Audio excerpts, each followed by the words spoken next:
বন্ধুরা, আমাদের জীবনের সাথে যেটি জড়িয়ে আছে তা হলো কম্পিউটার। প্রতিটি কাজে যার গুরুত্ব অপরিসীম। কিন্তু নিত্য নতুন টেকনোলজি আপডেট হওয়ার কারণে আমরা বুঝতে পারি না কোন কনফিগারটি আমার জন্য প্রয়োজন। বেশিরভাগ সময় আমাদের দোকানের উপরে নির্ভর করতে হয়।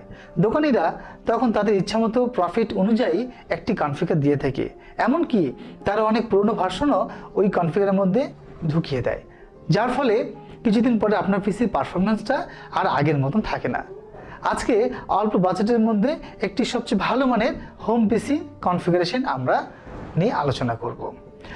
আসসালামু আলাইকুম, আমার নাম শামীম, আপনারা দেখছেন ডিজিটাল টিউন। চলেন শুরু করা যাক।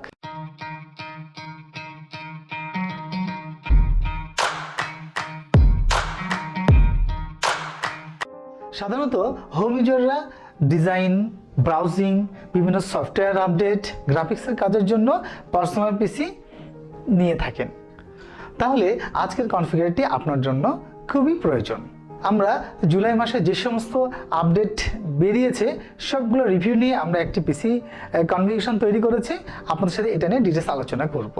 আজকের কনফিগারে আমরা যে মাদারবোর্ডটা নিয়েছি সেটি হলো ASUS-এর 110 DDR4 মানের মাদারবোর্ড, যেটির দাম 9000 টাকা পড়বে। তার সাথে আমরা যে প্রসেসরটা সিলেক্ট করেছি সেটা হলো Intel Core i5 6th generation, যেটির দাম 7000 টাকা পড়বে।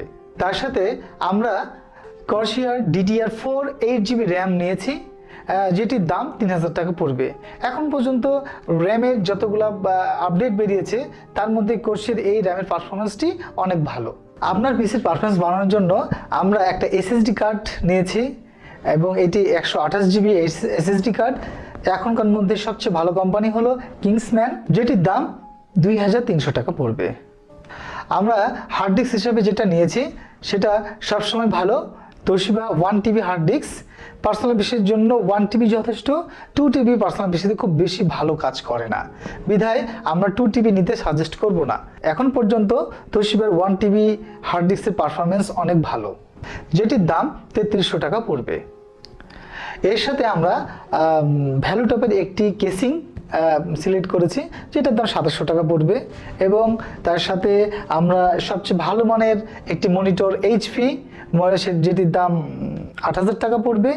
এবং তার সাথে মাউস এবং কিবোর্ড লজিটেকেরটা সবচেয়ে ভালো। আমরা এই সব মিলিয়ে আমাদের টোটাল খরচ পড়বে 36000 টাকা।